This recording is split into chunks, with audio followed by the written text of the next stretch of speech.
ఆ ఆత్మకు తొడిగిస్తాడు. దేవునికి మహిమ ఘనత ప్రభావం కలుగుగాక. ఎంత సంతోషకరమైన దినము! పెళ్లి కుమార్తెగా నువ్వు సిద్ధపడి అలంకరించబడి ఉల్లాస వస్త్రముతో ఆ ప్రభువుని ఎదుర్కొనే దినమది. హల్లెలూయా. కాబట్టి నువ్వు బూడిద రాసుకున్నావా? నువ్వు తగ్గించుకున్నావా? నువ్వు ఆ ప్రభు కొరకు అంకితం చేసుకొని బూడిద రాసి దానియేలు వలె ప్రార్థించేవా? అయితే బూడిదకు ప్రతిగా పూదండను ఇస్తాడు. హల్లెలూయా. ఎంత గొప్ప సంతోషం అది!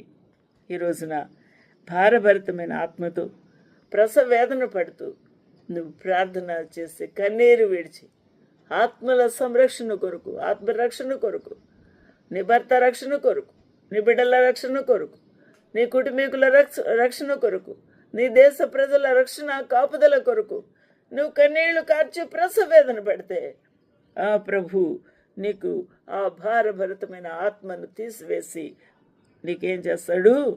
స్తుతి వస్త్రము ఇస్తాడు. దేవునికి మహిమ కలుగునుగాక. ఈరోజు నా ప్రభు నీ ద్వారా మహిమపరుచుకోవాలి అని, నీ ద్వారా ఆయన తృప్తి చెందాలని, నీ ద్వారా ఆయన సంతోషించాలని నీకు ఇష్టమైతే నువ్వు ఈ కార్యము చేయాలి. అప్పుడు ప్రభు నీకేం చేస్తాడు? అద్భుతాలు, ఆశ్చర్యాలు చేస్తాడు. ఆయన నీ ద్వారా తృప్తి పొందుతాడు. ఈరోజు జ్ఞాపకం చేసుకుందాం. హట్టి భాగ్యం ప్రభు నీ ద్వారా పొందుకోవాలని కోరుకో. హట్టి సంతోషము, ఉల్లాసము, స్తుతి వస్త్రము, ఆ పరలోక రాజ్యపు ఆ గొప్ప మహిమలో ప్రవేశము ప్రభు నీకు నీ ఆత్మకు అనుగ్రహించాలని నువ్వు కోరుకో. అలా అయితే నువ్వు సిద్ధపడతావు, అలా అయితే ఆతురత పడతావు, అలా అయితే నువ్వు సరిచేసుకుంటావు, ప్రతి పాపాన్ని విడిచిపెడతావు. మర్డర్ చేసేవాడు, వ్యభిచారం చేసేవారు, లూటీలు, బ్యాంకు దోపిడీలు చేసేవారు పాపాలు కాదు, అయ్యే పాపాలు కావు. అంతకన్నా ఎక్కువ మనము కూర్చొని పాపం చేస్తున్నాం. మంచముల మీద పరుండి పాపాలు చేస్తున్నాం. యూట్యూబ్లు చూసుకుంటే పాపాలు చేస్తున్నాం.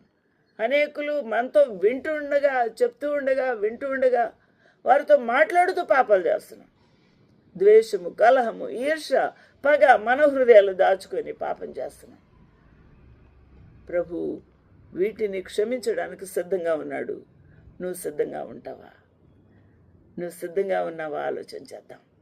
ఈరోజున ప్రభు ఈ వాక్యం ద్వారా నిన్ను బలపరచునుగాక, నిన్ను ఉల్లసింపచేయునుగాక.